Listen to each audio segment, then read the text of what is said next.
Okay, so this is the first class of quantitative methods after the syllabus for 2027 has been announced. There are a large category of students जिनके लिए QM becomes one of the most difficult topics. And I think उसका reason mainly psychological होता है. They remember their past जहाँ पे math से बहुत problem था तो बिकॉज ऑफ विच उस प्रॉब्लम को यहाँ पे एक्स्ट्रापोलेट कर देते हैं but QM in CFA program is only a tool that is used by portfolio managers in choosing stocks and choosing bonds. Total 11 learning modules है QM में 11 chapters are there in 2027. As I said, 2026 and 2027 का QM is essentially same. यानी जिसने 2026 का QM कर लिया है आधा या पूरा उसको वापस से 2027 का करने का रिक्वायरमेंट नहीं है. द सिलेबस इज सेम, केवल उसका फॉर्मेट चेंज किया है, चैप्टर्स का नाम चेंज किया है. So if anybody is sitting for 2027 exams and he has done QM for 2026, you may not want to do it again. But if you want to do it again, most welcome. Please do it. There is no problem. So 11 chapters are there. Or level 2 में once again there are chapters in QM and level 3 में there is no QM. Because level 3 में straight away applications है. तो level 1 और level 2 में QM होता है. QM, economics, FSA. All the three are tools that are used by investment managers when they decide about which stocks to buy, which bond to buy, how to build a portfolio. They need data. तो data कहाँ से आता है? QM से. तो QM is the one which provides the data.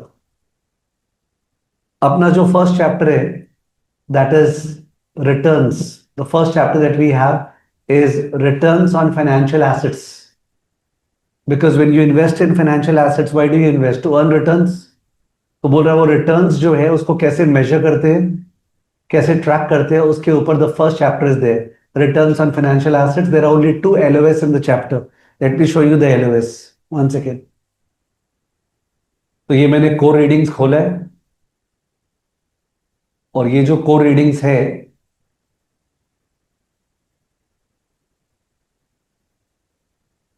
इस core readings में just one second.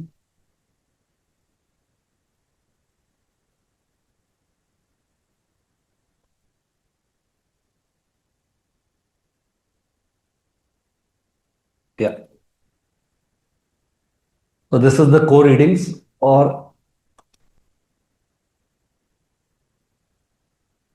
and here are the learning modules. तो ये learning module 1 है, returns of financial assets and instruments.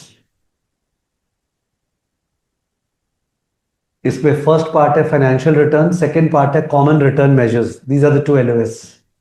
First part is financial return, second part is common return measures. बहुत ही easy chapter है. ऐसे करते करते देयर आर 11 लर्निंग मॉड्यूल्स. अगर मैं सारे के सारे लर्निंग मॉड्यूल्स का आइडिया देने जाऊंगा तो फर्स्ट क्लास उसी में बीत जाएगा. Therefore, I decide not to give the idea of all the 11 learning modules at one go. Let us at least start the discussion through learning module 1. So आप copy में heading दे दो, returns of financial assets and instruments LM1.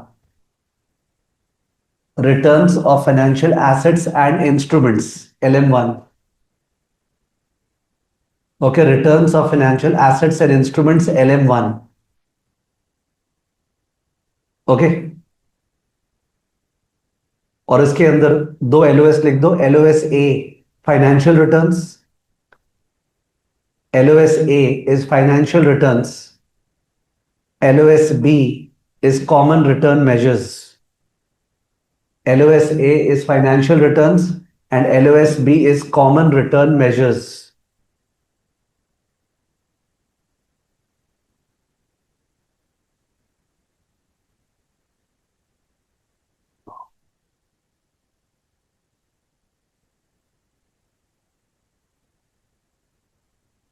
Now I'll start explaining and building up the stuff.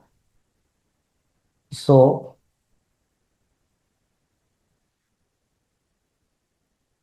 let's discuss this way. अभी लिखना मत. You have your income which is greater than consumption. ये लिखने का जरूरत नहीं है. Do not write. Your income is greater than consumption and therefore it results in what? Savings. And this savings, you do not park it in your cupboard. अलमारी में रखते नहीं है. We invest. How do you decide where to invest? That discipline is called investment management. How do you decide where to invest? वो discipline को बोलते हैं investment का मैनेजमेंट.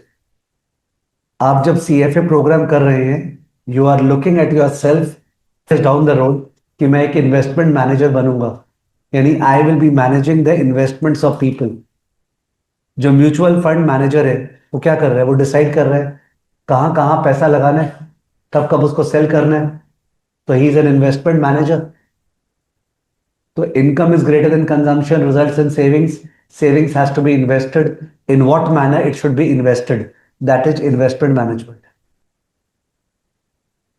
तो जो इन्वेस्टमेंट है which falls under the domain of investment management, it is based upon three main criteria. One is profitability. जहां ज्यादा फायदा है वहां इन्वेस्ट करेंगे. The second is risk. जहां डूबने का चांस कम है वहां पे इन्वेस्ट करेंगे. And the third is liquidity. Liquidity मतलब जहां से पैसा जल्दी निकाल सके. इन केस पैसे का रिक्वायरमेंट पड़ा तो we can easily get our money back, वहां पे इन्वेस्ट करेंगे. थिंक फ्रैंकली, कोई भी पर्सन पैसा लगाते समय तीन चीजें सोचता है: क्या रिटर्न आएगा, डूबने का चांस क्या है, और कितना जल्दी पैसा निकाल पाएगा. उसके लिए कोई इंग्लिश लैंग्वेज का रिक्वायरमेंट नहीं है कि you able to define all the three. It's just the feel. When you put your money in bank deposit, when you put your money in bank deposit, say savings account deposit, profitability is high or low? Low, pathetic. Okay, savings account में जो पैसा डालते हैं उसका profitability is very low. और तभी तो banks को डिफिकल्टी हो रहा है, बिकॉज अब लोग सेविंग्स अकाउंट में पैसा डालने के बजाय लिक्विड फंड्स में डालते हैं. कहां पे डालते हैं? Liquid funds. Those mutual funds जहां पे पैसा तुरंत निकल सके. तो सेविंग्स अकाउंट में जैसे तुरंत पैसा आ सकता है, लिक्विड फंड में डालो ना, ज्यादा रिटर्न्स है. ठीक है. तो प्रॉफिटेबिलिटी, उसके अलावा रिस्क, उसके अलावा लिक्विडिटी, आई थिंक तीनों का फीलिंग आ रहा है. कोई स्टूडेंट जो फर्स्ट क्लास कर रहा होगा, हो सकता है उसको लिक्विडिटी का फीलिंग उतना नहीं आ रहा होगा. लिक्विडिटी मतलब कितने जल्दी पैसा निकाल पाएंगे. For example think about FD, fix deposit. Fix deposit is liquid और illiquid? Illiquid, because if you have done a 10-year fixed deposit with HDFC Bank, how do you get your money back after 1 year? Not possible. And कुछ clause होता है कि अगर आपको पैसा चाहिए ही तो बहुत ज्यादा पेनल्टी लग के आपको पैसा मिल जाएगा. Isn't it? मैं तो कॉमन सेंस की बात कर रहा हूं. 10 साल का आपने FD किया अगर HDFC बैंक में, तो 1 साल बाद तो पैसा निकल नहीं सकता, आपको पता है. इनकेस आप निकालना जाएंगे हैवी पेनल्टी लगेगा. That's called illiquidity, lack of liquidity. तो लिक्विडिटी मतलब तुरंत पैसा निकल जाए. ठीक है, जैसा सेविंग्स अकाउंट में, जैसा करंट अकाउंट में. बट करंट अकाउंट में कोई रिटर्न ही नहीं है. करंट अकाउंट में यू मे बी नोइंग, जो बिजनेस लोग करंट अकाउंट खोलते हैं उसमें there is no returns, there is no interest the bank pays. In fact the bank charges certain fees because it provides such a high liquidity. उसका purpose ही returns कमाना नहीं है, बिजनेस का पेमेंट्स करना वगैरह है. करेक्ट है.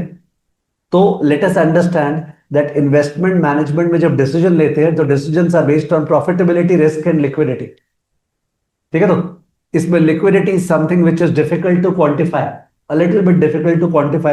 उसको measure कैसे करेंगे? Profitability और risk is more easy to quantify. तो profitability में we measure returns via arithmetic mean, geometric mean. Okay, many students who have done the initial classes, they are aware of AM, GM, shape की discussion हुआ था. Risk का मतलब है वो return से certain है कि uncertain है. Uncertain है तो that is the risk involved.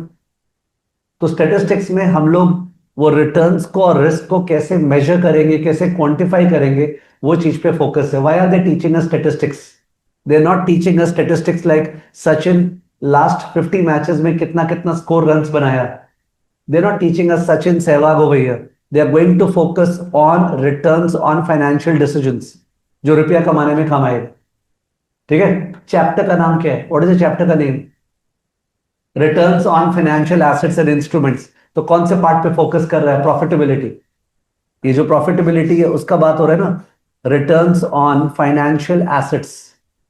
तो सोचो इसके ऊपर एक चैप्टर बना दिया। सोचा कि स्टूडेंट बोलता है ना मेरा कोई बेस नहीं है, चल एकदम बेसिक से स्टार्ट करते हैं, तेरे को बताते हैं रिटर्न्स कैसे निकलता है फाइनेंशियल एसेट्स का। You understanding? So this becomes the background by which you can relate कि सर क्या डिस्कशन हो रहा है।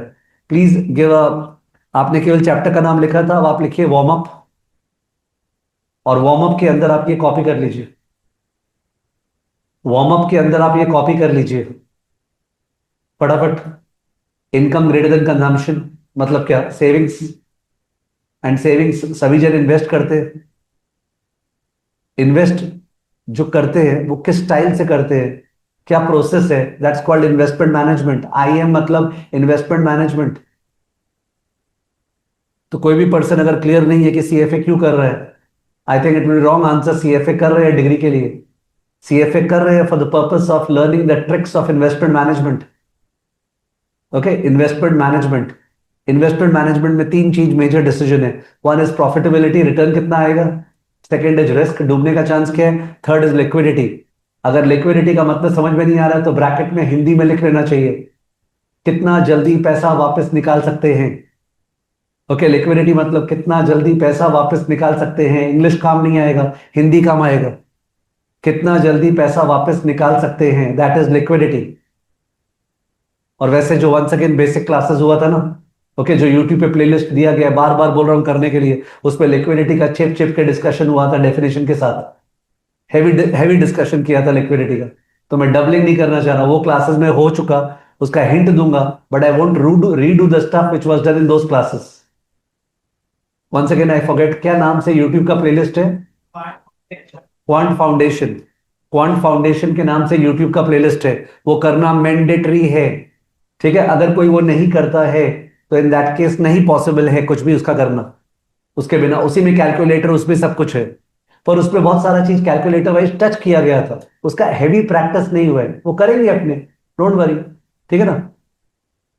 ओके, प्रॉफिटेबिलिटी के बगल में रिटर्न्स लिख दो। तो रिटर्न्स जो है वही तो LM1 है।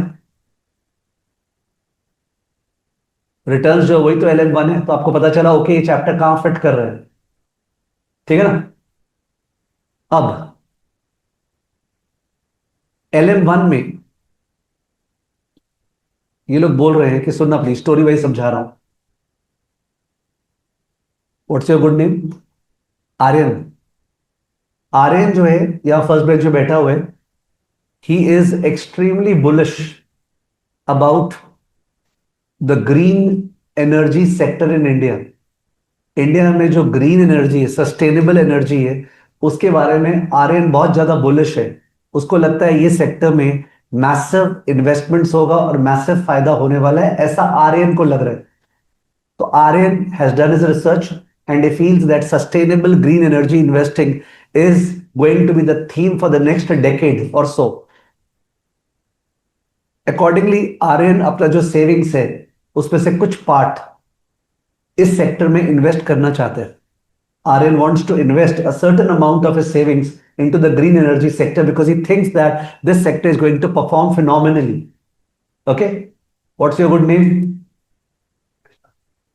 कृष्णा। सो कृष्णा जो है उसको लगता है कि सर आईटी सेक्टर, कौन सा sector? IT sector. IT sector जो है वो फिनोमिनल परफॉर्मेंस करने वाला है नेक्स्ट 5-7 सालों में, और मैं अपना सेविंग्स का कुछ पैसा आईटी सेक्टर में लगाना चाहूंगा। ठीक है, let's understand something very important, chapter का पार्ट नहीं बट वेरी इंपॉर्टेंट। अगर मेरे को, संजय सराफ को लगता है आईटी सेक्टर बढ़िया करने वाला है, सीमेंट सेक्टर बढ़िया करने वाला है, ग्रीन एनर्जी बढ़िया करने वाला है, क्या मैं अलग से एक आईटी कंपनी, एक सीमेंट कंपनी, एक ग्रीन एनर्जी कंपनी खोल सकता हूं? Practically speaking not possible. एक आदमी कितना कर लेगा कि चलो आईटी बिजनेस चालू करते हैं, चलो ग्रीन एनर्जी बिजनेस चालू करते हैं, सोलर विंड पावर करेंगे? नहीं पॉसिबल है ना। तो लोग इंडिविजुअल बिजनेस हर सेक्टर में नहीं कर सकते हैं। तो what are company? Stocks and bonds. Companies are a vehicle, वो जरिया है जिसके through you can have exposure to multiple sectors. तो when you invest in a Tata Power, you invest in green energy sector. When you invest in Infosys, you take exposure in the IT sector. When you invest in Ultratech Cement, you take exposure in the cement sector, which means please understand these companies are just a vehicle जिससे कि आप अलग अलग sector में invest कर सके अपना hard earned savings. Correct है? तो ये कंपनीज का यही पर्पस है. एंड देन वो companies are run by a certain management. वो मैनेजमेंट को पता है कि shareholders are the owners of the company. So the management got to run the company in such a manner that the share price goes up or comes down, goes up on a sustainable basis, for which they have to sell more, their top line revenue has to go up, they have to earn more profit, their profits has to go up, they have to maintain risk exposure less. यही तो काम है management का. Understood? खैर वो diverted discussion हो गया तो मैं उसको और इलैबोरेट नहीं करूं. किसी और दिन मौका मिला आई टॉक अबाउट इट कि कंपनीज आर अ व्हीकल.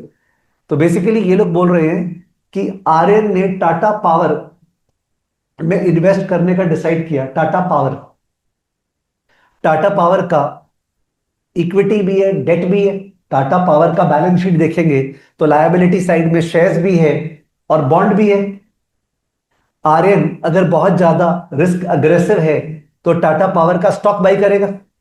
अगर आर्यन थोड़ा सा डरता ज्यादा है तो टाटा पावर का बॉन्ड बाई करेगा. ऑल ऑफ यू नो कि स्टॉक्स पे ज्यादा रिस्क है, बॉन्ड में कमती रिस्क है, बिकॉज बॉन्ड होल्डर्स का पहला क्लेम होता है कंपनी के ऊपर. ये बेसिक्स है. इक्विटी होल्डर्स को तो रेसिडुअल क्लेम है कि बाद में जो बचेगा मिलेगा, बट इक्विटी होल्डर्स का अपसाइड है, स्काई इज द लिमिट. जबकि बॉन्ड होल्डर्स को वही 10% 12% मिलेगा, उससे ऊपर मिल नहीं सकता है. इक्विटी होल्डर्स का कुछ बोला नहीं गया क्या मिलेगा, बोला जो ही बचेगा तुमको ही मिलेगा. अंडरस्टूड? तो आर्यन ने टाटा पावर को चुना. टाटा पावर का equity that is called a financial asset. उसमें इन्वेस्ट करने के लिए उसको शेयर्स में इन्वेस्ट करना पड़ेगा. टाटा पावर का stock that's called a financial instrument. तो टाटा पावर का equity is a financial asset. जो स्टॉक है दैट्स अ फाइनेंशियल इंस्ट्रूमेंट, वो जरिया जिसके हेल्प से वो ट्रेड कर पाएगा. एंड अगर टाटा पावर्स में वो 1 लाख लगाया, कितना लगाया? 1 लाख, और 2 साल बाद वो 1,30,000 बन गया. 1,30,000 बन गया डिविडेंड के साथ. 1 लाख बन गया 1,30,000 डिविडेंड के साथ. तो आर्यन मोटा मोटी 30% कमा लिया 2 साल में. उस समय उस पीरियड में 2 साल में आर्यन ने चेक किया Standard and Poor BSE Greenex. क्या बोला? Standard and Poor BSE Greenex. S and P तो एक रेटिंग एजेंसी का नाम है. उसका एक इंडेक्स है which is Bombay stock exchange का ग्रीनिक्स. जैसे सेंसेक्स है ना, नाम सुना होगा, वैसे ग्रीनिक्स, बीएससी का Greenex. You can understand Sensex क्या है. Sensex is a portfolio of 30 large cap companies, the most popular ones. ये सबको पता है. Sensex is a portfolio of 30 large cap Indian companies, the likes of Infosys, Reliance Industries, Adani enterprises and so on. Greenex is a portfolio. Greenix is a portfolio of those companies which are in the green energy sector.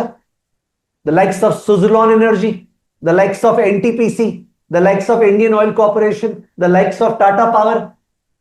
ठीक है? तो आर्यन ये सोचा कि मैं जो Tata power में invest किया और 30% कमाया 2 साल, उस पीरियड में ग्रीनिक्स कैसा परफॉर्म किया, सेक्टर कैसा परफॉर्म किया उस पीरियड में. समझ गए? जैसे टेस्ट हुआ, क्लास में टेस्ट हुआ और टेस्ट में तुमने 42 मार्क्स लाए, 50 में से 42 मार्क्स. वेदर 42 गुड है कि बैड है उसके तुम जानना चाहोगे ना कि बाकी लोग का मार्क्स क्या है, पूरे क्लास का एवरेज क्या है. तो क्लास का एवरेज अगर 45 है तब तो तुम्हारा 42 खराब है. तो जो ग्रीनिक्स इंडेक्स है ना, 2 साल में वो ग्रीनिक्स ने रिटर्न दिया है 25%. क्या? 25%. बट आर्यन ने जो टाटा पावर में इन्वेस्ट किया उसका रिटर्न क्या है? 30%. इसका मतलब Aryan has outperform the benchmark. Aryan has outperform the benchmark. तो in my example, this example of mine, equity of Tata power, और Tata power is the financial asset. Stock of Tata Power is the financial instrument. Greenix is the benchmark or financial indicator. Is the financial indicator. CFA curriculum में discipline क्या होता है कि एक person like me who has spent so much in finance time, उसको फिर भी class पढ़ाते हुए देख के आना पड़ता है ऑथर ने क्या लिखा है. तो ऑथर ने 3 चीज लिखा है: financial asset, financial instrument, financial indicator. मैं सभी अपने आप डिक्टेट कर दूंगा. Financial asset, financial instrument, financial indicator, asset instrument indicator, asset instrument indicator. Tata power is the asset, पर उसमें एक्सपोजर लेने के लिए उसका स्टॉक या बॉन्ड चाहिए ना।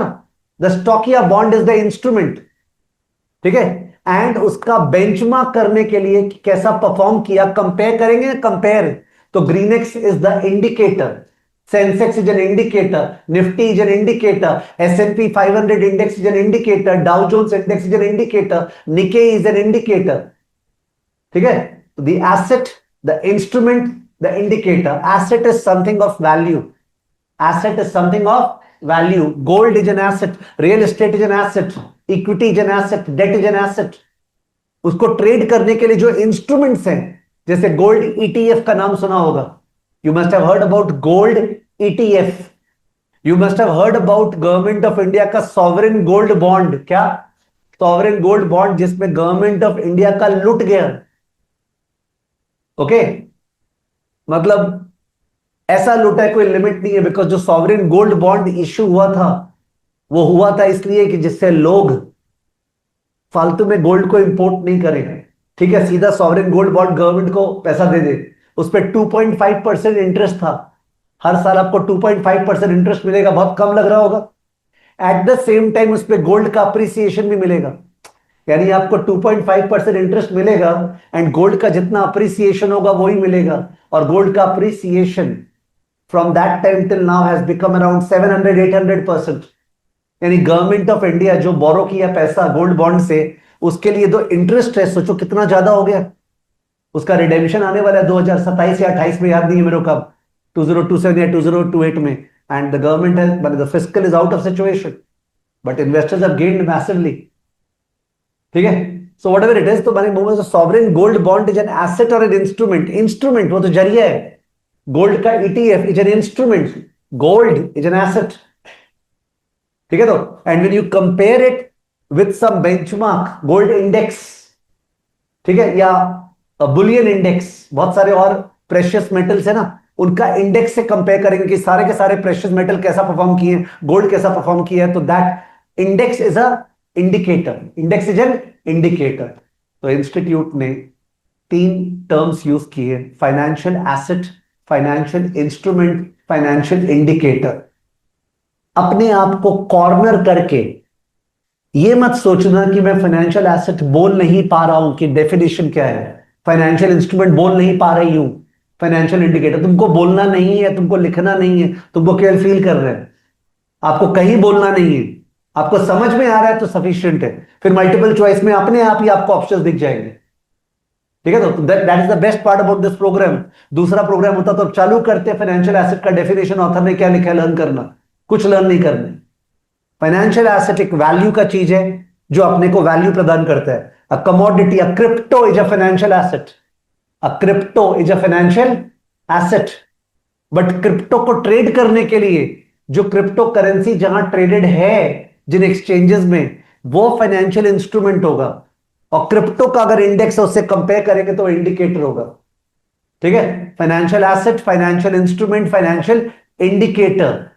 सुनते समय पेशेंस होना चाहिए। जैसे live class face to face पे जो बैठे हैं वो लोग सुन रहे हैं, हर 2 मिनट 3 मिनट में मेरे रिपीट करने से उनका अंडरस्टैंडिंग बढ़ रहा है और सीमेंट हो रहा है, बढ़ रहा है और सीमेंट हो रहा है। जो समझ में आ चुका उसको सीमेंट कर रहे हैं कि हाँ वो बैठ जाए।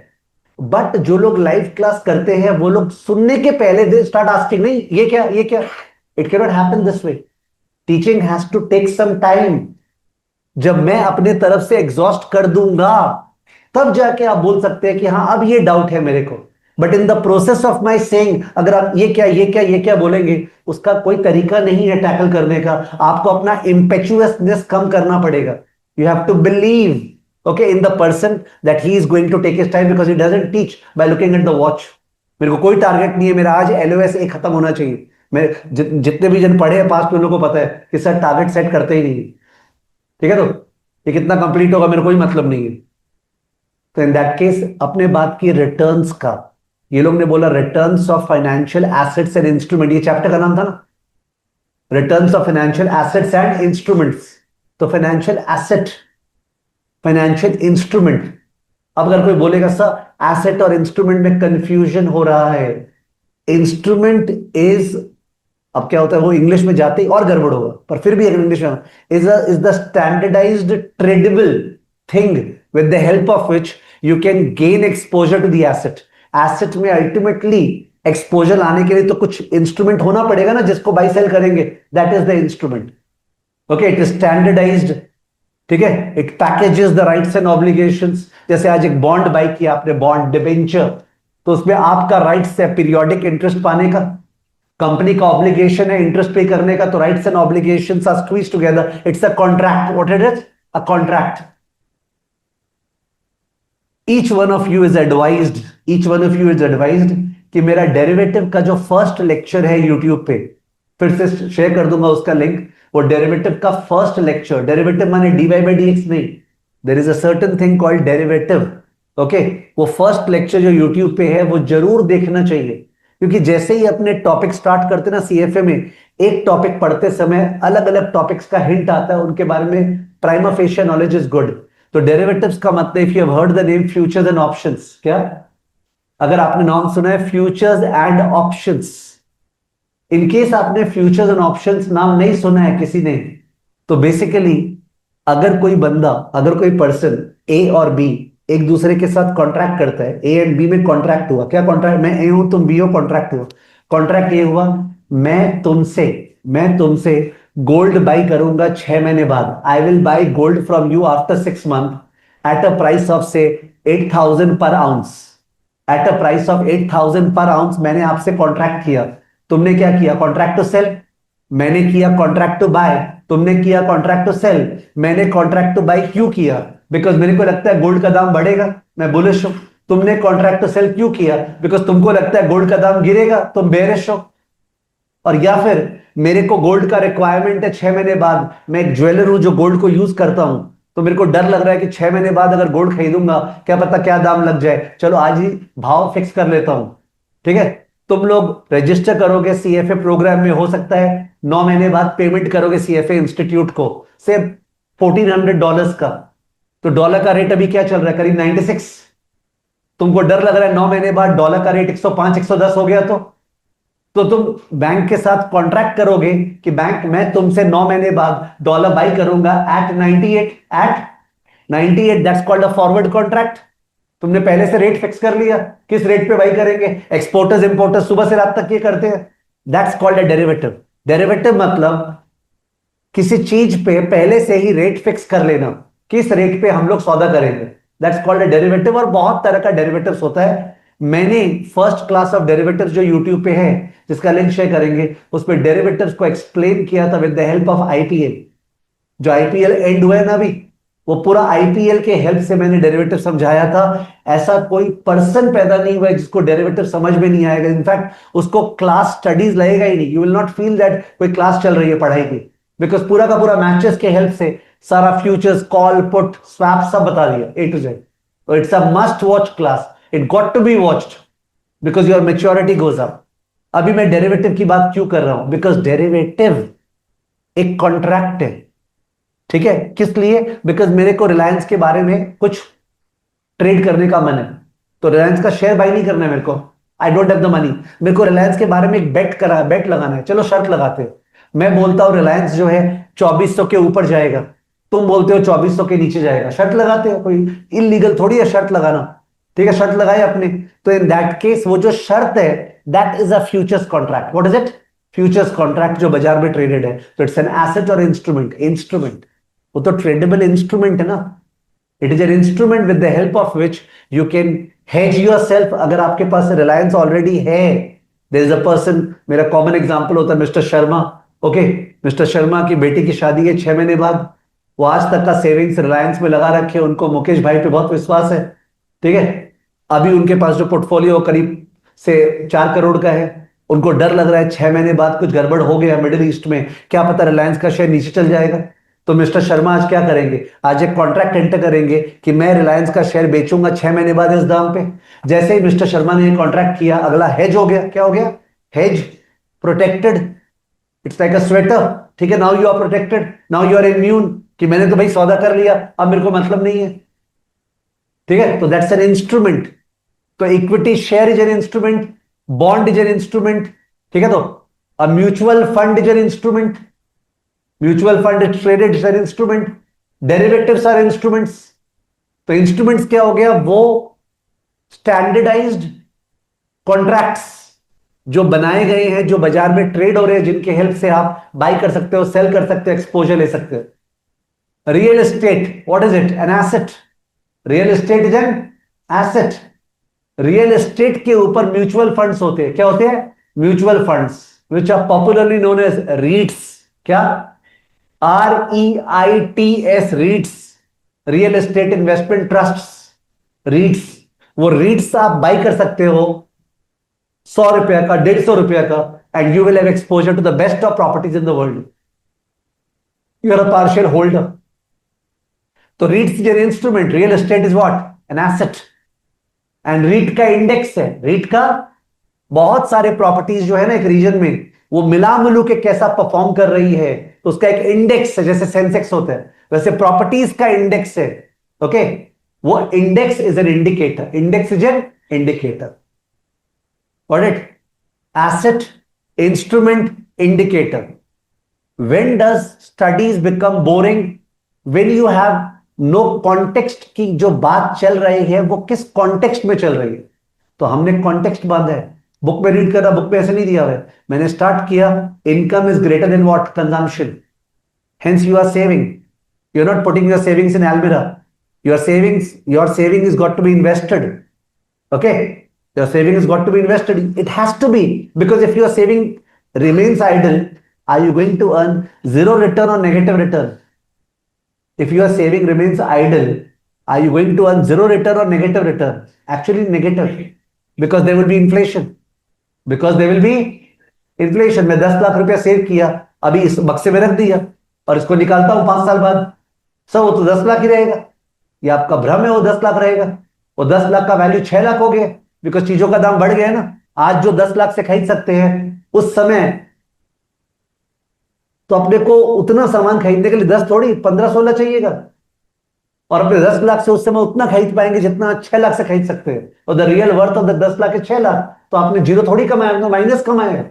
There is no imperative, doctors and lawyers and engineers and farmers and everybody has to invest, you understand.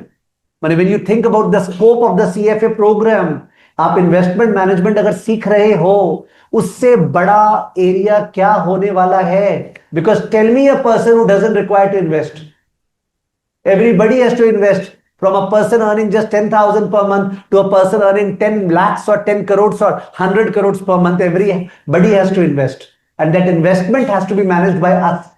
And for us to manage investment, we will take decision based on the return from the investment, the risk of the investment, the liquidity of the investment. How do we measure the return of the investment is what the chapter is talking about.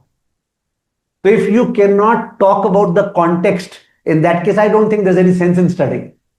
कि कहां पे sir context बैठ रहा है, और returns आएगा financial asset से, financial instrument से, financial indicators, financial assets, financial instruments and indicators. Understood? Dictate करूंगा अभी मैं जो बोला, पर उसके पहले एक बार चैट देखता हूं, क्या चैट, आप लोग भी देखिए साथ में। So there's one person, Karthik, who's saying, could you please use English even while explaining example, because I don't understand Hindi. Karthik, we have been very clear, and in all my YouTube videos, that our classes are not 100% English. They're a combination of English and Hindi. Okay, this has been clearly communicated in all my, if you would have watched my YouTube videos, wahan pe bhi. Reason is that many a times I find that English की वजह से लोगों को लगता है समझ में नहीं आ रहा है, जबकि to become a great investor, English is not required. Okay, so I will be using both. Is Bitcoin an instrument? Yes, Bitcoin is an instrument because वो separately traded है. कई बार same thing can be an asset also, an instrument also. It is not necessarily mutually exclusive. ठीक है, तो Bitcoin जो है वो asset भी है, it has value, and Bitcoin is separately traded, so therefore it's an instrument also. तो सारे सेइंग फाइनेंशियल एसेट और फाइनेंशियल इंस्ट्रूमेंट समझ में आ गया, फाइनेंशियल इंडिकेटर समझ में नहीं आया, स्टोरी ये था कि अपने टाटा पावर में एक्सपोजर लेना चाहते हो, फाइनेंशियल एसेट, टाटा पावर का जो स्टॉक या बॉन्ड है, that is instrument. In order to compare, कि मेरा परफॉर्मेंस कैसा हुआ, I will compare with something ना, वो समथिंग जो बेंचमार्क होगा, benchmark that's an indicator. Okay, तो तुषार को इंडिकेटर समझ में नहीं आया। Indicator is used for benchmarking, is used for benchmarking. Benchmarking माने कंपैरिजन, उसके लिए यूज किया जाता है। Indicator itself is not tradable, उसका बाय सेल नहीं हो सकता, it's not an instrument. Nifty is not tradable. Okay, interest rate is an indicator, interest rate is an indicator, is not tradable. Interest rate के basis पे there are derivative contracts which are tradable, they are instruments. जैसे interest rate 6% से ज्यादा होगा, तुम बोल रहे हो 6 से कम होगा, उसके ऊपर कॉन्ट्रैक्ट्स है, they are instruments. But 6% is not tradable, तो 6% is an indicator. Exchange rate is an indicator, exchange rate is an indicator, ठीक है। Exchange rate is an indicator, interest rate is an indicator, Sensex Nifty are indicators. Okay, और वैसे LOS में ये नहीं लिखा हुआ है, एलओएस में ये नहीं लिखा हुआ है define financial asset, financial instrument, financial indicator, ये नहीं लिखा हुआ है। इसका मतलब इन्होंने ये तीनों का जो जिक्र है ना, जस्ट सॉफ्टली किया है, नॉट दैट ये लोग चाह रहे पीएचडी लेवल इसके अंदर घुस जाए। दैट जब मेरा हैबिट है कि कोर में कुछ भी लिखा हुआ है मैं उसको छोड़ता नहीं हूं, मैं उसको बहुत ज्यादा ही दिक कर देता हूं, तो लोगों को लगता है वही सागर है। ठीक है, द फैक्ट दैट कोर में लिखा हुआ है assets instrument indicator, because of which मैंने थोड़ा जोड़ दिया, because core is shared with you, somebody would like to refer to the core, तो रेफर कर लो, तो आपको दिखेगा तीनों का तीनों टर्म्स, पर समझ में यहीं पे आएगा जो मैं बोल रहा हूं। समझ गए? Okay, okay, let's write down LOS A. Start कर दिए थे क्या आपने? नहीं ना, अब स्टार्ट करें एलओएस ए। लिखो एलओएस ए। एलओएस ए में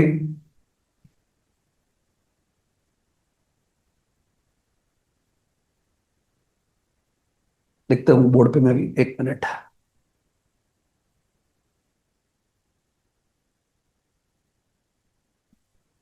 LOS A, financial returns.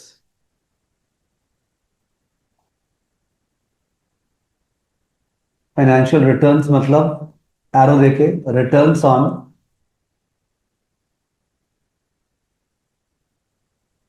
Financial assets, comma financial instruments and financial indicators.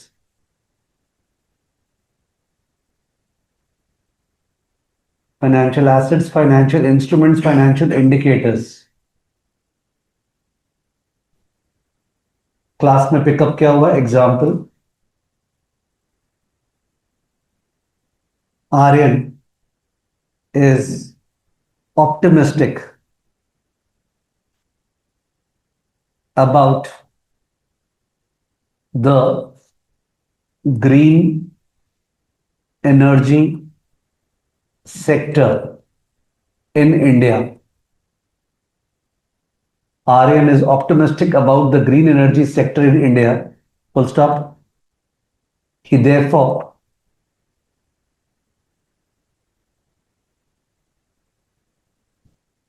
decides to have an equity ownership,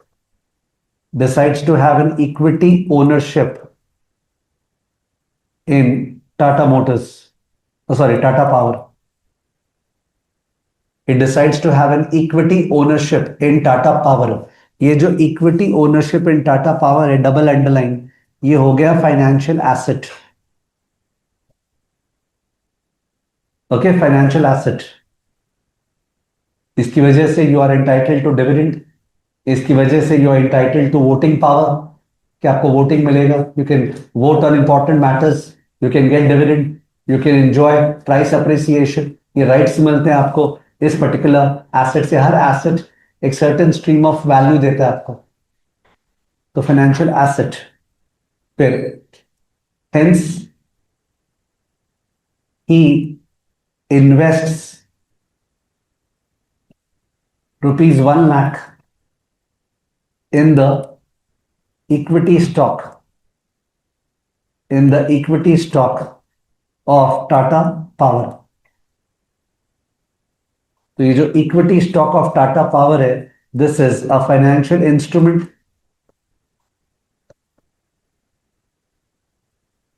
जो equity stock of Tata power है, that is a financial instrument.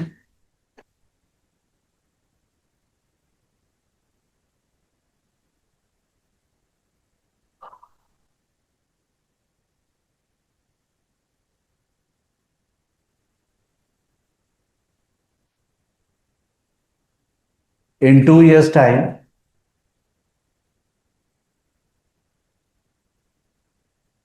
his investment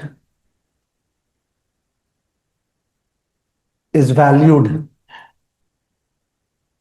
at 1,30,000. That is 30% return. His investment is valued at 1,30,000. That is 30% return. Full stop. He decides to evaluate this performance and compares with S&P, BSE, GreenX. Exact नाम मेरे को ध्यान नहीं है, most probably यही नाम है. ठीक है. तो in that case when I do all this there could be mistakes which I write in the class. I don't mind the same. ठीक है, to the extent that my philosophy is correct. S&P BSE Greenex. Sir क्या syllabus में S&P BSE ग्रीनएक्स पूछ सकता है? Impossible. कुछ भी नहीं पूछ सकता उसके बारे में. तो फिर आपको एग्जाम्पल क्यों लिए? बिकॉज रियल लाइफ एग्जाम्पल लेंगे तो ही तो समझ में आएगा. वरना फिर what can I contribute in the era of AI? What is the role of a teacher? It's all there. It's all written. ठीक है. If I cannot contribute that part, so in that case, the teaching should be ended. You can study on your own. He decides to evaluate the performance and compare with S&P BSE GreenX and finds that over the last 2 years, comma, GreenX provided a return of 25%. Full stop. So Aryan outperformed the benchmark, that is GreenX. Aryan outperformed the benchmark, that is GreenX. तो ये जो benchmark है Greenex benchmark, this is the financial indicator.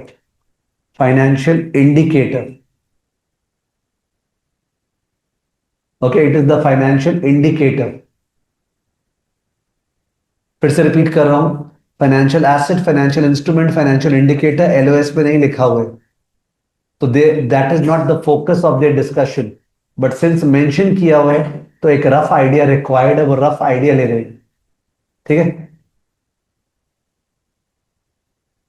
इनका जो exact definition है वो तो वैसे बुक में मिलेगा. ना ही मैं लर्न करता हूं, ना ही आपको एडवाइस करता हूं लर्न करने के लिए. फिर भी जो हिंट्स है वो ये है. पहला financial, okay you continue please. Financial asset में डैश देखे, something of value, something of value, something of value like equity, comma debt, comma real estate, equity, debt, real estate, crypto, comma commodity, etcetera.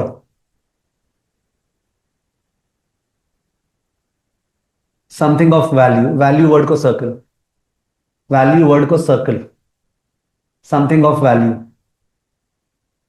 Next financial instrument, financial instrument dash, it is the standardized, it is the standardized contract, it is the standardized contract which is traded, it is the standardized contract which is traded in the marketplace, it is the standardized contract which is traded in the marketplace, traded in the marketplace, and enables an investor, enables an investor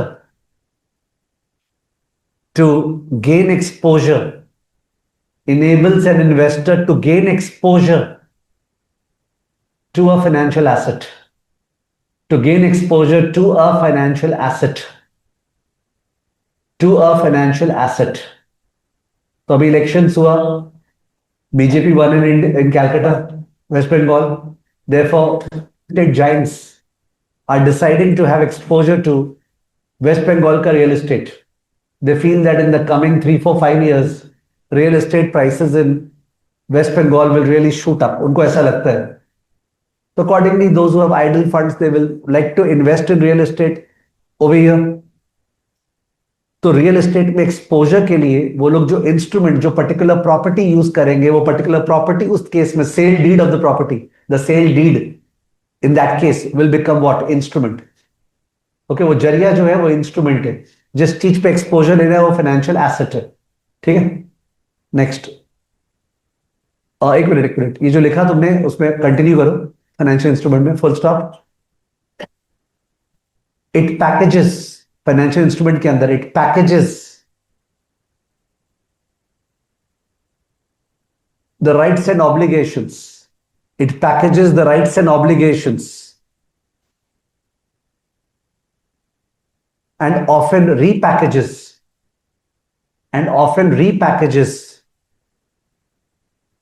the payoffs, repackages the payoffs।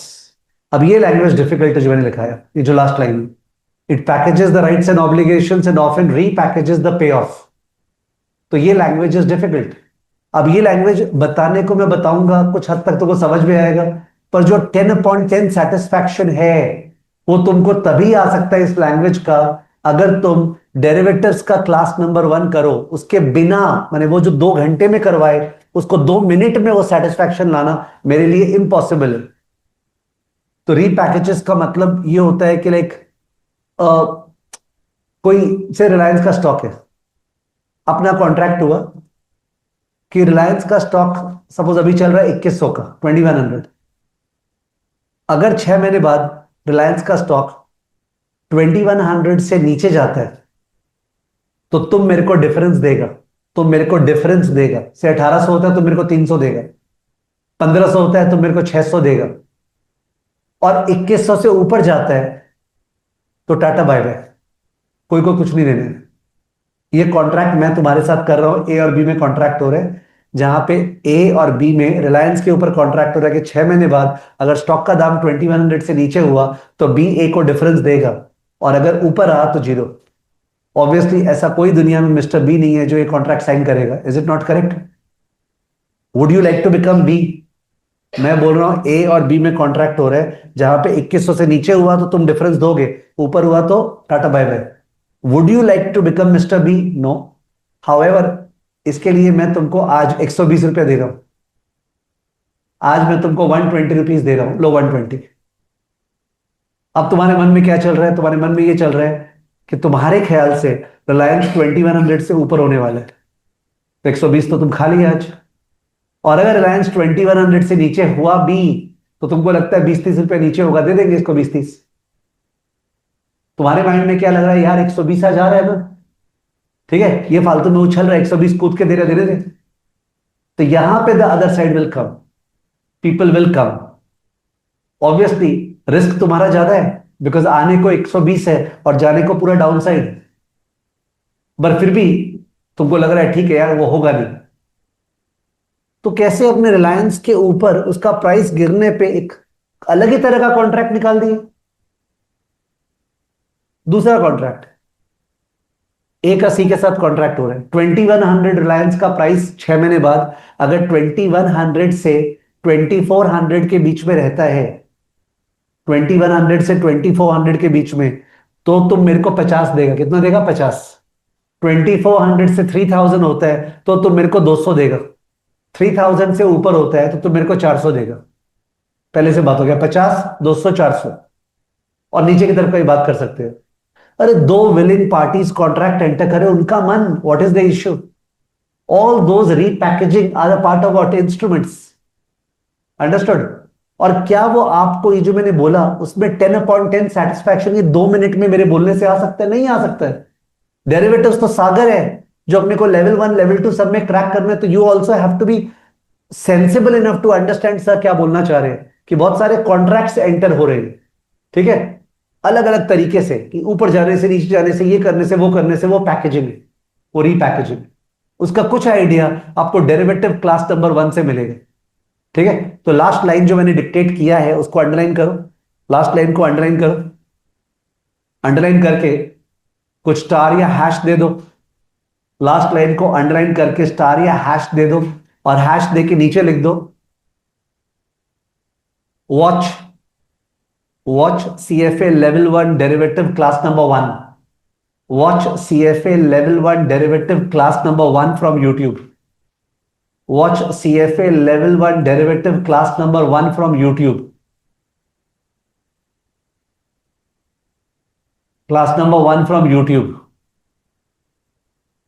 दम किस में होगा जानते हो?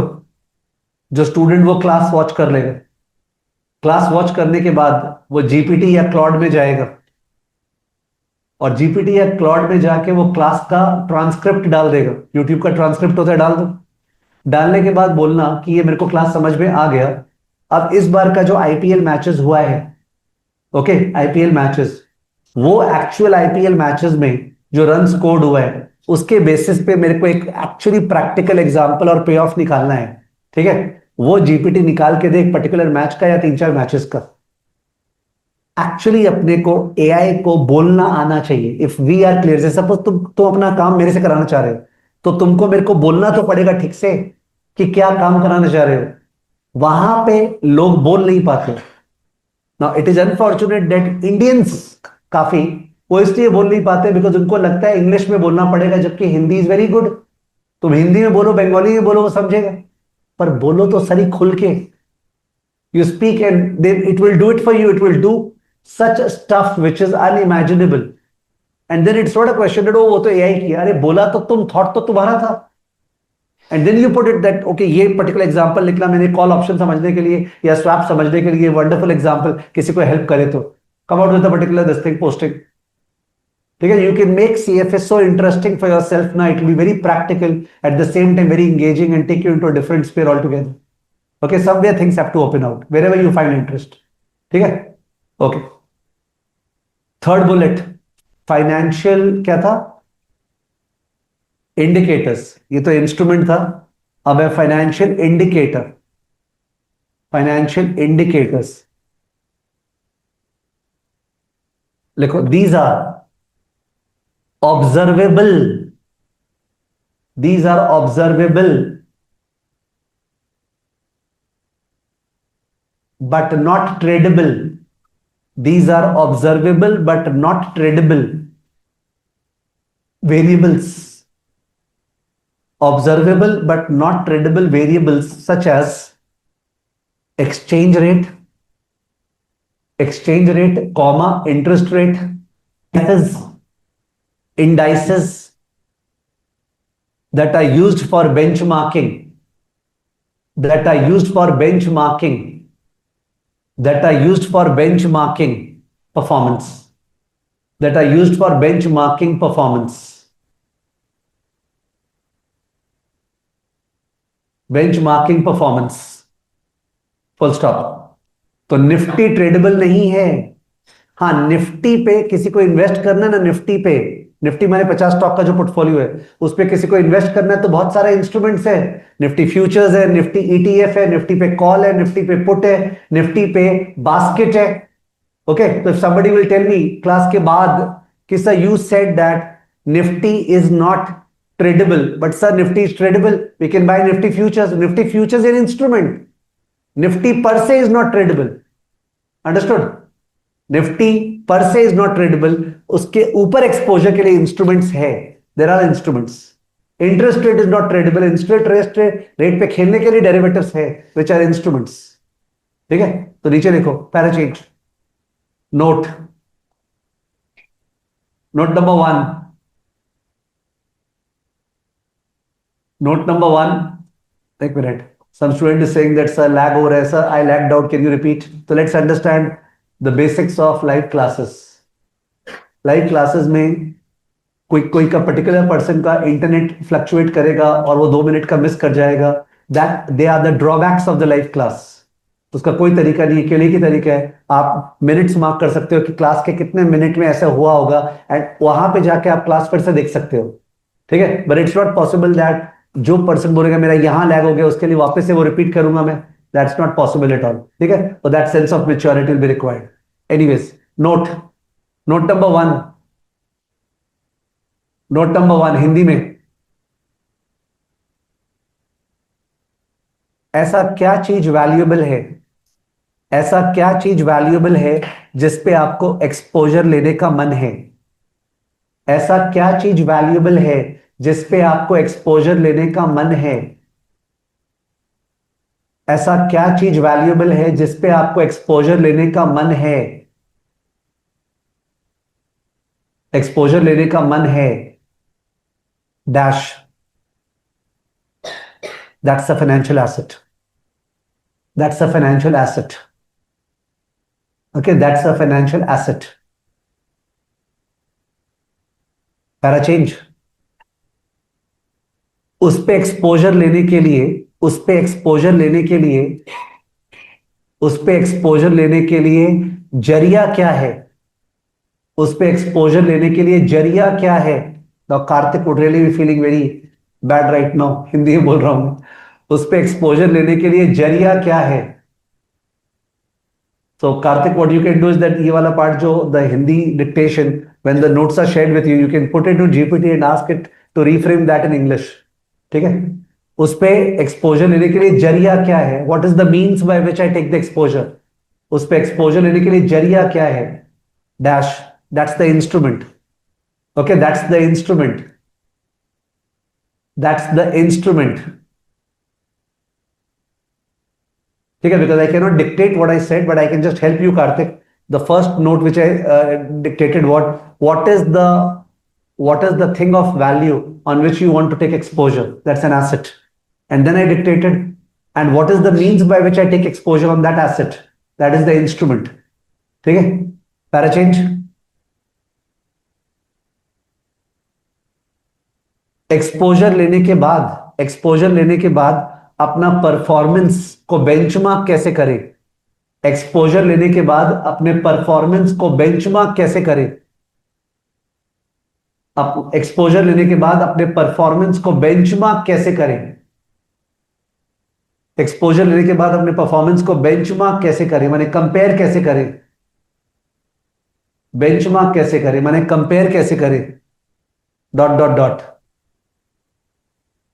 You require an indicator, you require an indicator, you require an indicator, N indicator. ठीक है, okay, तो financial returns, तो रिटर्न्स अपने को निकालना था 3 चीज पे, financial asset, financial instrument, financial indicator, उन तीनों पे अच्छे से टाइम देके निकालेंगे। उसके बाद पैराचेंज डिस्कस कर लेते, पहले सुन लो, अभी कॉपी मत, कॉपी करने का जरूरत नहीं है, सुन लेना। इस एलओएस में क्या क्या कवर करना है, इस एलओएस में इन्होंने सिखाया है, एक तो सिंगल पीरियड रिटर्न, ये अपना क्वांट फाउंडेशन में हो चुका, holding period return, single period return. पर ये बताने में 2 मिनट लगता है तो वापस से डेफिनेटली बताऊंगा। नंबर 2, मल्टी पीरियड रिटर्न, यानी अगर तुमने 8 साल पैसा लगाया, अलग अलग रिटर्न्स कमाया, उसका एवरेज क्या है? एएम वर्सेस जीएम, ये भी हो चुका बहुत ही बढ़िया से। एएम वर्सेस जीएम, यहां पे इन्होंने एचएम नहीं करवाया, हार्मोनिक मीन भी किया था क्लासेस में हमने, because harmonic mean usually returns में काम नहीं आता, इसलिए एचएम को यहां नहीं करवाया। ठीक है। तीसरा, एनुअलाइजिंग द रिटर्न्स, ये हमने नहीं किया है, we have to do, it is left. Number 4, continuous compounding, continuous compounding ये भी क्या था, we have to do. Single period return, multi period return अपना किया हुआ है, एनालाइजिंग द रिटर्न और कंटिन्यूअस कंपाउंडिंग। पर इसके पहले मैंने कॉपी करने मना किया था, फिर भी आप कॉपी करें तो आप फिर देखोगे कि अपना कॉपी किया मेरा लिखाया हुआ कैसे कैसे मैनेज करोगे। That you have to see, pencil pen अलग कलर का यूज करो, ध्यान रहेगा ये मैंने लिखा था, ये सर ने लिखाया था, अरे whatever I don't know. तो do not copy right now is what I said. ये चारों इस एलओएस ए में कवर करना है, एलओएस ए में। बट उसके पहले एलओएस ए में इन्होंने एक इंपॉर्टेंट चीज और बोला है, वो ये बोला है कि आप फोरकास्ट करके एक्सपेक्टेड रिटर्न्स के बेसिस पे एक इन्वेस्टमेंट करोगे, है ना, एक्सपेक्टेड रिटर्न्स। ये लगता है यार यहां पे मेरे को ये रिटर्न्स मिलेगा, तो you will make investment based on expected returns. But जो रियलाइज्ड रिटर्न होगा, रियलाइज्ड, वो सेम होगा या अलग होगा? अलग होगा। This exact thing is risk. Risk is the fact that the ex post realized return will not be equal to the ex ante expected return. The ex post realized return will not be equal to the ex ante expected return.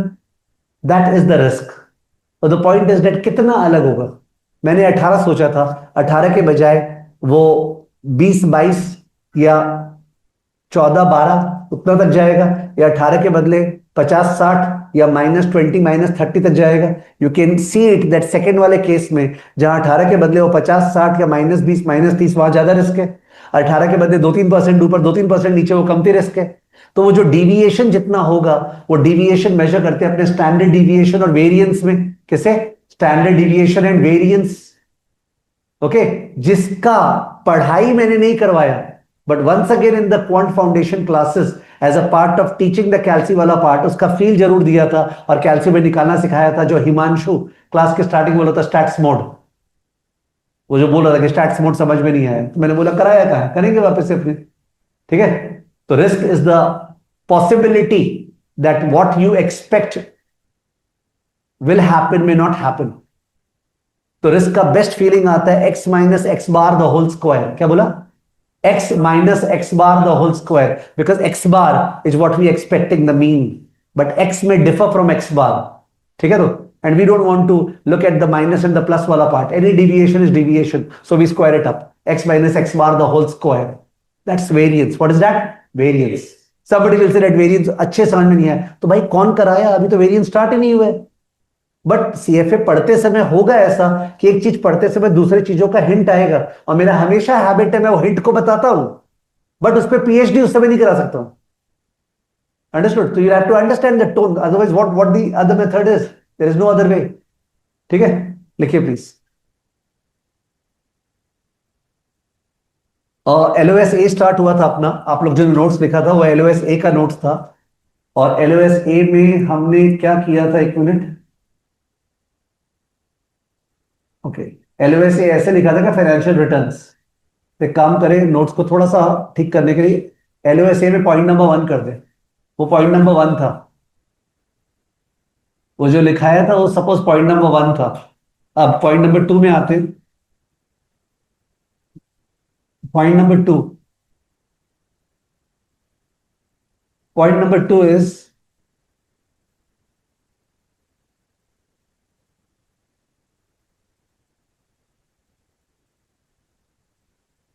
Trade off between risk and return. Trade off between risk and return. Okay, इसके अंदर आप लिखिए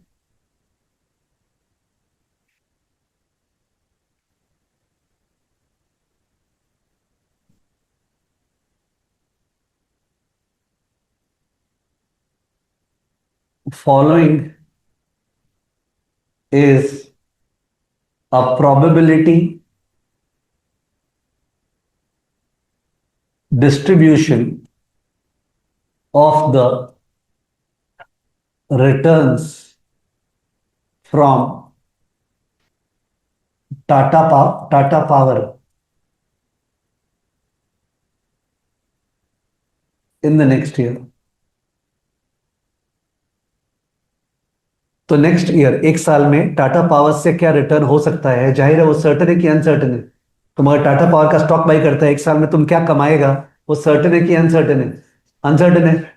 कोई ऐसा पैदा नहीं हुआ दुनिया में जो बता सके कि पक्का ये कमाएंगे। तो जो भी सी एफ ए कर लो, इट इज अनसर्टन, ठीक है ना। तो इन दैट केस जब अनसर्टेनिटी होता है तो उस केस में ये नहीं बोल सकते, नहीं बता सकते, पॉसिबिलिटीज बताते हो, ये पॉसिबिलिटी है, ये पॉसिबिलिटी, ये पॉसिबिलिटी और इसका ये प्रोबेबिलिटी है।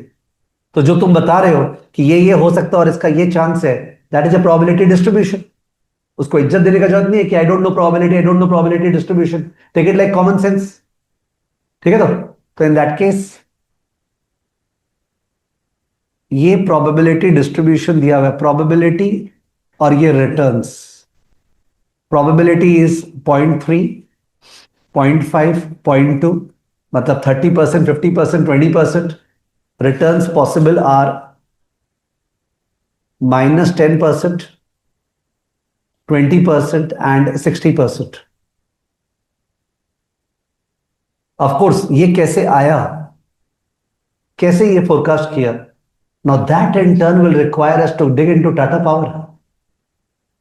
ये अगर मेरे को बताना है कि सर ये कैसे निकाला, आप बताइए। We have to dig into Tata power, और टाटा पावर में डिग करना इज इक्विटी। इक्विटी के अंदर जो है वो है टाटा पावर में डिग कैसे करते हैं, किसी कंपनी को कैसे खोलते हैं, that's a part of equity. So we can not override that and move into, चलो टाटा पावर का डिस्कशन करते हैं, ठीक है। तो you understand the different thing. तो 0.3 चांस है, -10, 0.5 चांस है 20, 0.2 चांस है 60। इसको अपने x बोलते हैं, इसको अपने p बोलते हैं। We have a column for px। 0.3 into -10 is how much? -3. 0.5 into 20 is how much? 10. 0.2 into 60 is how much? 12. So we are doing probability into return, probability into return, probability into return. What is the total we are getting? What is the total we are getting? 19. So this 19%, which is summation px, 19% summation px. What have we done? We have actually calculated a weighted average of -10, 20 and 60 for beginners. What have we done? जो returns है उसका average निकालना था। तो क्या मेरे को simple average निकालना चाहिए था, तीनों को ऐड करके डिवाइड बाय 3? गलत। तीनों को ऐड करके अगर डिवाइड बाय 3 कर रहा हूं तो मैं मान रहा हूं तीनों का इक्वल चांस है। क्या तीनों का इक्वल चांस है? नहीं, अलग चांस है। तो मैं तीनों को 1/3, 1/3, 1/3 वेट क्यों दूं? मैं वेट दूंगा फर्स्ट वाले को 0.3, सेकंड वाले को 0.5, थर्ड वाले को 0.2। That's not a formula at all. कोई भी हालत में जो मैंने किया है वो फॉर्मूला नहीं है। मेरे को तीन चीज का एवरेज निकालना था, -10 का, 20 का, 60 का, और वेट्स दिया हुआ था बगल में। The probabilities acting as weights, it is not a formula, ठीक है। तो वी गॉट 19%। तो ये जो 19% है that is the expected return. Table के बाहर expected return is equal to summation px is equal to 19%. Let's denote it by x bar. Okay, x bar बोल दिए 19%, यही तो अरिथमेटिक मीन होता है। This is arithmetic mean am 19%। पर सबसे सरप्राइजिंग चीज है कि ये जो रिटर्न्स है उनमें से अपने फोरकास्ट के अनुसार 19 तो होगा ही नहीं। देखो, अपने बोल रहे एक्सपेक्टेड रिटर्न 19% और 19 तो होगा ही नहीं अपने अनुसार। या तो -10 होगा या 20 या 60, 19 तो होगा ही नहीं। और आप बोल रहे expected return 19%।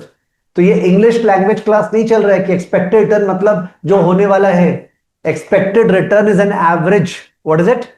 Average. Okay. The fact that it may not happen is called risk, and we want to quantify risk. और कोई पर्सन ये सोचता कि यार क्या किसने निकाला है, छोड़, रिस्क का मतलब मैं निकालता हूं, रिस्क मतलब 19 से डिविएशन, 19 से डिविएशन। तो पहला वाला डिविएशन आपको -29 दिख रहा है।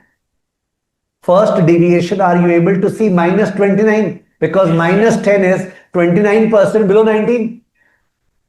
-10 is 29% below 19. The second deviation is +1, 20 minus 19. The third deviation is 41, 60 minus 19. So the deviations are -29, +1 and +41. These are the deviations. Now there is a fight.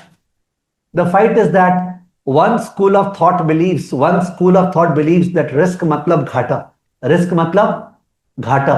तो सर अपने को वो जो 20 minus 19 1% ज्यादा रिटर्न आएगा, या 60 minus 19 41% ज्यादा रिटर्न आएगा, वो तो रिस्क है ही नहीं। उसको रिस्क क्यों ले रहे हैं? रिस्क तो केवल फर्स्ट वाला रिस्क है कि 19 से कम आएगा। That is one school of thought. The other school of thought is that risk मतलब कोई भी फ्लक्चुएशन, अगर वो 41 ऊपर जा सकता है तो एक्चुअली 41 नीचे भी आ सकता है, इसलिए सारे फ्लक्चुएशन को रिस्क मानते हैं। अपने दोनों ही तरह का रिस्क कैलकुलेट करते हैं in the syllabus to come, but right now for today's purpose we are defining risk as all fluctuations. As what? All fluctuations. But fluctuations तो माइनस प्लस कट जा रहे हैं, बिकॉज -29 141 सेट ऑफ हो जा रहे हैं। तो to avoid the set off we square them up. What do we do? Square them up. ठीक है, तो डिविएशन को स्क्वायर करें जिससे माइनस हट जाए। ठीक है, तो इन दैट केस यहां पे we are doing x minus x bar whole square. क्या किया है? x minus x bar whole square. तो -10 माइनस 19 इज -29, -29 का होल स्क्वायर बताओ। -29 का whole square is 841। 20 minus 19 is +1, +1 का whole square is what? 1. 60 minus 19 is what? 41. 41 का whole square is what? 1681. So in that case, sir, you wanted to get the square deviation. The square deviation are 841, 1 and 1681. These are the square deviations. अब इन तीनों का average निकालना है। Please advise me, इसका simple average निकालें कि weighted average? Weighted average, because 841 का कम chance है, 1 का ज्यादा चांस है, वेटेड एवरेज। तो वेटेड एवरेज के लिए प्रोबेबिलिटी से मल्टीप्लाई। तो लास्ट कॉलम क्या बनेगा? P into x minus x bar whole square. If you look at this, ये एंड ये कॉलम सेम है, दोनों में वेटेड एवरेज कर रहे हैं। वहां पे x का वेटेड एवरेज, यहां पे x minus x bar whole square का वेटेड एवरेज। जिस चीज का भी वेटेड एवरेज निकालना है, P इंटू दैट, जिसका भी निकालना है। ठीक है, तो 0.3 into 841 is what? 252.30. 0.5 into 1 is 0.5. And 0.2 into 1681 is what? 0.2 into 1681. 336.20. Now we get a weighted average. What is it? What is the total? 252.30, 0.5 and 336.20. क्या? 589. Of course, this is percentage square. ये square में है because याद है ये return percentage में था। फिर मैंने -10 माइनस 19 किया, -29% आया था, पर हमने -29% लिया था कि स्क्वायर किया था? स्क्वायर। तो 841 क्या था? Percentage square. 1 क्या था? Percentage square. 1681 percentage square. Now just imagine, कोई तुमको बोलेगा ये जो टाटा मोटर्स का स्टॉक है, अगर तुम उसमें इन्वेस्ट करते हो तो एक्सपेक्टेड रिटर्न 19% है। किसी भी सड़क के आदमी को भी समझ में आएगा, एक्सपेक्टेड रिटर्न 19%। हाँ, समझ में आ गया। रिस्क 589% स्क्वायर है, वो तुम्हारे मुंह की तरफ देखेगा और चार थप्पड़ ही मारेगा तुमको कि बोल रहा क्या है। एक्सपेक्टेड रिटर्न 19% ठीक है, और बोलेगा रिस्क क्या है? 589% स्क्वायर है। ट्राई करना बोलना किसी को। तो mathematically there is no problem with 589 for a conceptual person. So 589 is an average of the square deviation. What is it? Average of the square deviation. It is perfect, but for a common lay person it is not perfect at all. It is not interpretable. and therefore we take a square root. We take a square root, and what we get is called standard deviation. This 589 is called variance, and its square root is called what? Standard deviation. और वो percentage में आता है. In that case, we come down and we write down variance of return. Notation है sigma square x. Interpretation है average of the squared deviations equal to summation p into x minus x bar whole square. Summation p into x minus x bar whole square. Last column का total ही तो है. Last column क्या था देख लो. Last column was p into x minus x bar whole square. तो last column में जो आया वो टोटल क्या था? Summation, which is 589% square. बगल में difficult to interpret for a layman. Difficult to interpret for a layman. Difficult to interpret for a layman. Difficult to interpret for a layman. Vivek बोल रहा है, can you explain that once again? You can watch that video का portion once again. You have to do the extra effort. तो आपको ये video का portion फिर से वॉच करना पड़ेगा, बिकॉज पहली बात तो है इस चैप्टर में स्टैंडर्ड डिविएशन है ही नहीं, और मैं स्टैंडर्ड डिविएशन करवा रहा हूं जो कि इस चैप्टर में है नहीं, प्लस मैं वो 4 बार कराऊं. Can you explain that once again? जो कि स्टैंडर्ड डिविएशन बाद में आने वाला है. तो there is certain limit to the timing that I have to maintain. ठीक है, और आप 4 बार सुन सकते हो इसको टॉगल रिपीट करके घर पे. ठीक है, 589% square. Next line, standard deviation bracket sigma x equal to square root of 589. What is the answer? 24.27% approx. इसका मतलब क्या हुआ? 24.27% approx. नीचे लिख देना इंटरप्रिटेशन. नीचे interpretation.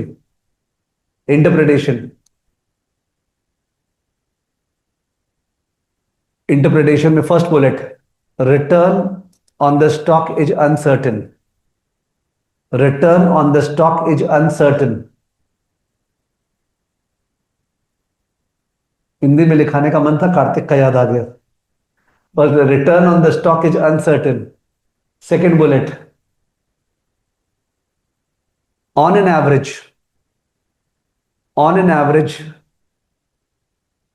return would be 19.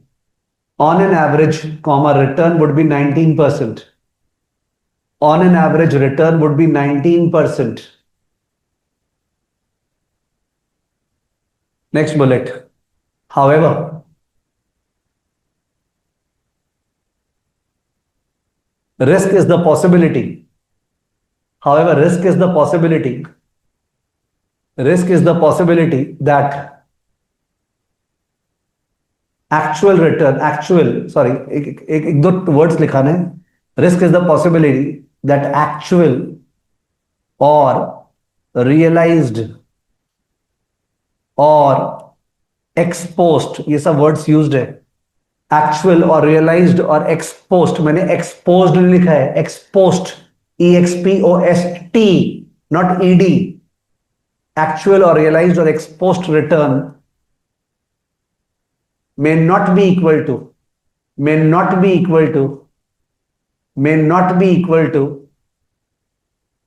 the expected or ex ante return. May not be equal to the expected or ex ante return. Ex ante मतलब यही होता है, expected. Ex ante दूसरा शब्द है, जानना पड़ेगा. Expected or ex ante return. Full stop. Next bullet. So we calculate the variance. Next bullet. So we calculate the variance.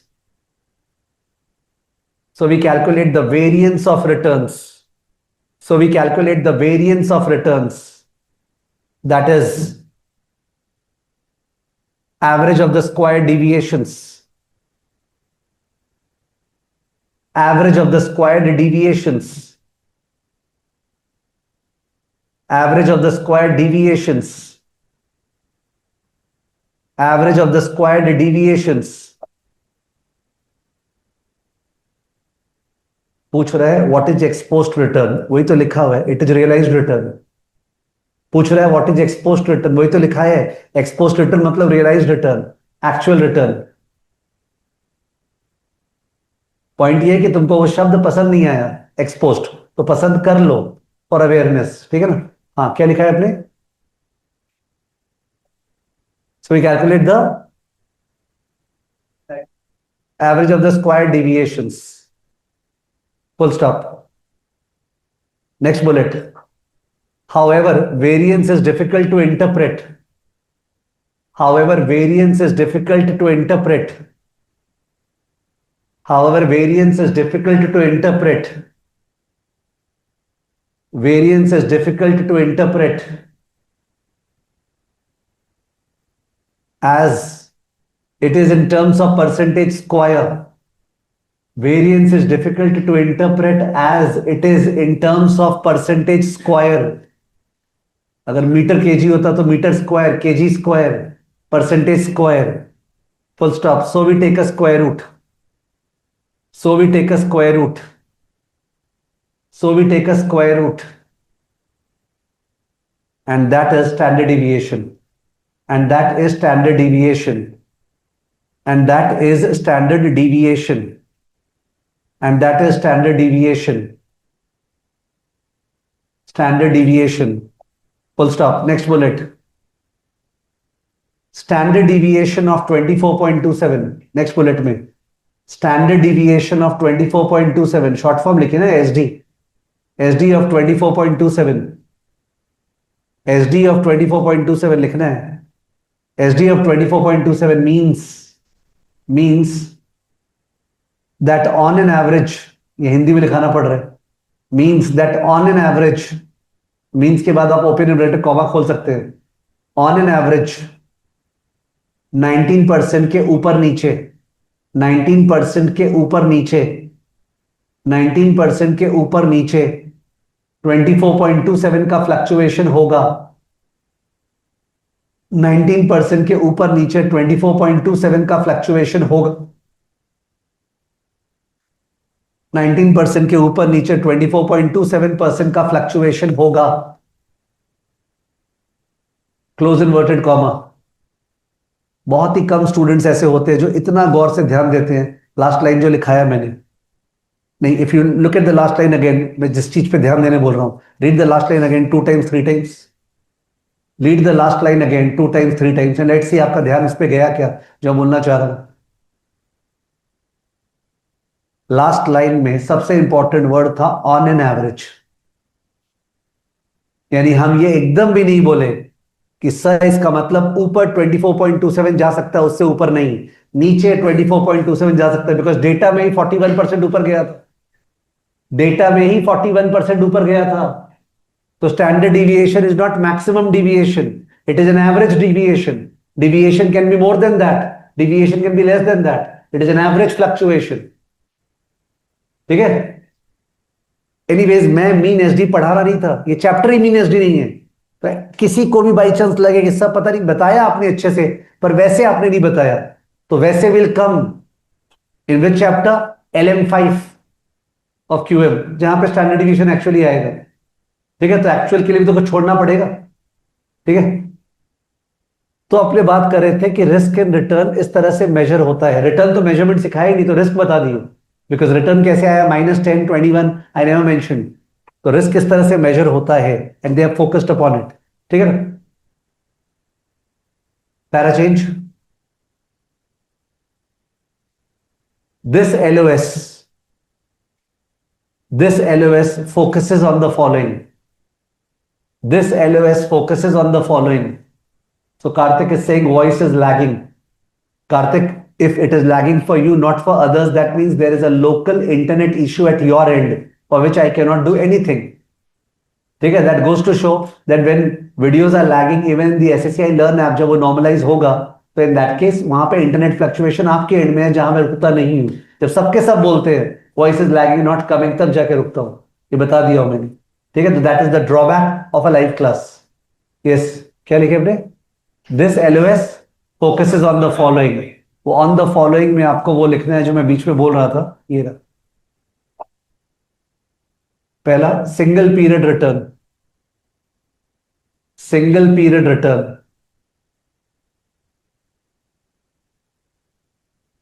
Second, multi period return, multi period return, am and GM. दोनों में please mark करके लिख दो, already done, ये बगल में mark करके लिख देना, already done in quant foundation, already done in quant foundation, already done in quant foundation. और इतने अच्छे से किए थे अपने एएमजीएम जिसका कोई लिमिट नहीं है, already done in quant foundation. Third part, annualising the returns, annualising the returns, TBD, to be done, annualising the returns, TBD, when to be done. Fourth, continuous compounding, TBD, to be done.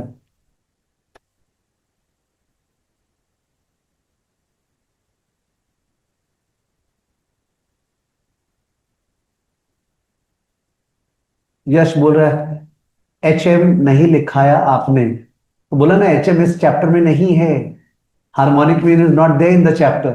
Why? Because returns का harmonic mean नहीं निकालते, harmonic mean prices का निकालते हैं dollar cost averaging में। कहीं और काम आएगा क्या? हाँ आएगा, ठीक है, तभी तो वो क्वांट फाउंडेशन था।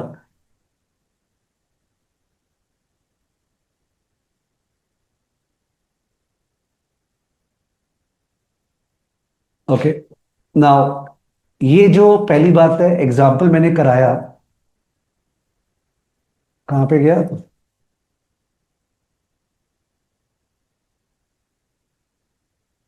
ये एग्जाम्पल मैंने क्या बोला, आप लोग क्या समझ में आया? इस चैप्टर में मीन और स्टैंडर्ड डिविएशन है कि नहीं है? स्टैंडर्ड डिविएशन नहीं है इस चैप्टर में, स्टैंडर्ड डिविएशन नहीं है। तो अगर स्टैंडर्ड डिविएशन को मैंने कैलकुलेटर में अभी इस एग्जाम्पल की हेल्प से करना नहीं सिखाया, कोई बात नहीं, बिकॉज स्टैंडर्ड डिविएशन तो इस चैप्टर का नहीं है ना पॉइंट। मैं क्यों स्टैंडर्ड डिविएशन को अब दिखाऊं, कैल्सी में कैसे निकलेगा? I will wait for it, कोई और अपॉर्चुनिटी ढूंढूंगा। Also understand very important thing, examinations कैसे होते हैं इंडिया में, जिनमें ये जो कराए ना अपने 5 कॉलम, इसका 25 सम्स होगा। स्टूडेंट छेप के 25 सम प्रैक्टिस करेगा, प्रैक्टिस करने के बाद वो बोलेगा फाड़ देंगे आजा कोई भी सम, फिर वो फाड़ना चालू करेगा, फिर एग्जाम में उसका 100 में 100 आएगा, एग्जाम में उसका 100/100 आएगा, ठीक है, आगे जाएगा। जॉब में उसको निकालने बोल रहा ही नहीं है कि कॉलम में निकालिए, वो चाह रहा है काश जॉब में ऐसा होता, मैं कोई 2 कॉलम देता और फटाफट निकालते और 10 करोड़। ये प्रॉब्लम है अपने एजुकेशन सिस्टम में कि अपने को रिपीटेडली इस तरह की चीज कराई जाती है जो कि काम ही नहीं आएगी। तो सर सीएफए में क्या होता है? सीएफए में अपने कॉलम कभी नहीं बनाते, पहली बार बना दिए समझने के लिए, कभी कॉलम नहीं बनाते, डायरेक्टली कैलसी एक्सेल शीट से आंसर आएगा। और focus is only on interpretation, because काम ओनली इंटरप्रिटेशन आएगा, काम नहीं आएगा ये कॉलम बनाना सब। बट मेरे को बहुत अच्छा लगता है ये, तब तुमने सीएफए को रॉन्ग चुना। और प्लस तुम लाइफ में भी डिमांड मत करना वो 10 करोड़, ध्यान रखना, do not demand that 10 crore. अब एआई के जमाने में तो और भी नहीं, माने जो पियोन चपरासी का काम होता था वो भी काम ऊपर लेवल एज कंपेयर टू ये काम कॉलम बना के। तो understand, I am saying peon चपरासी के भी नीचे, and I mean it 100% with full conviction. माने इतना जोर से, जो लोग अपने आप में बुद्धिमानी समझते थे ना, देख हम ये कर सकते हैं, उनको माने they will not get a job even similar to peon चपरासी if they know how to just make the column and do the sum. Therefore it is necessary that you be prepared at यार काम के चीज पे दिमाग लगाते हैं, ठीक है ना? तो AI is a great boon that it will prevent us from doing reckless फालतू का जॉब, ठीक है, and that will not be respected at all. Anyways, तो गौरी सिखिया गोयल पूछा, this is LOS A financial return only? LOS A Gauri शरिया तो आज ज्यादातर चालू ही नहीं हुआ, बिकॉज उसमें तो ये 4 पॉइंट कराने हैं मेरे को। मैं बोला दिस एलओएस फोकसेस ऑन, यानी एलओएस का फोकस उन चारों चीजों पे है। लकीली उन 4 में से 2 चीज पहले कर रखे हैं आपने, but otherwise this was LOS A का भूमिका, ठीक है। एंड आई टोल्ड यू कि मेरे को शुरू के चैप्टर्स में ज्यादा टाइम लगता है, बिकॉज शुरू में there is no base, I am creating the entire base, और उसका फायदा है बाद में उठाता हूं, ठीक है ना। किसी का भी बाई चांस ये चैप्टर जब यूट्यूब पे आए, किसी का भी दुनिया में, यू ओपन एंड देखना क्या वो financial return, financial asset, financial instrument और क्या फाइनेंशियल इंडिकेटर वैसे समझाया है क्या जो मैंने समझाया, ठीक है ना। तो I know what we do, तो we have a unique class system, खुल के समझ में आता है लोगों को, and people who are into it then they can not test anybody else, उनको अब डाइजेस्ट ही नहीं होता है कि अपने को यही चाहिए एग्जैक्टली। टाइम लगता है but at the same time the cementing is very strong. So that is what we have for today, ठीक है। ध्यान रहे, वंस अगेन बोल रहा हूं कि जब अपने मंडे को करेंगे तो आपको बहुत दुख होगा जब single period return am GM हो चुका है, सीधा सम्स करेंगे उसका अंदर जो है, तो आपको आता नहीं होगा, तो you will be shattered, you have to do the quant foundation का क्लासेस, ठीक है ना।